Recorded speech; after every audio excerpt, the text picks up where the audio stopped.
الحمدللہ وحدہ والصلاۃ والسلام علی من لا نبی بعدہ۔ جو احباب قربانی کرتے ہیں تو قربانی کے ایام میں جب عشرہ ذی الحجہ شروع ہوتا ہے تو ایک مسئلہ ہر مسجد میں بیان کیا جاتا ہے، سمجھایا جاتا ہے کہ جو قربانی کرتے ہیں وہ اپنے بال نہ کاٹیں، سر کے، مونچھوں کے اور بغلوں وغیرہ کے ناخن بھی نہ کاٹیں جو قربانی کرتے ہیں۔ ایسا کرنا لازمی نہیں ہے، یہ مستحب عمل ہے، اور یہ مستحب بہت بڑا مستحب ہے، چھوٹا مستحب نہیں ہے۔ یہ مشابہت ہے حاجیوں کے ساتھ، جس کے ساتھ مشابہت ہوتی ہے بندہ اسی میں سے اٹھایا جائے گا۔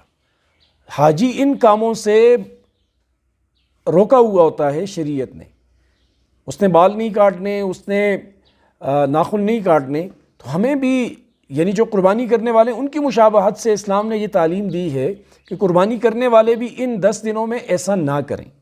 لیکن کوئی ضروری نہیں ہے، اگر کسی نے بال کاٹ دیے، اگر کسی نے ناخن کاٹ دیے تو وہ بندہ گنہگار نہیں ہوگا، اس کی قربانی پر کوئی اثر نہیں ہوگا۔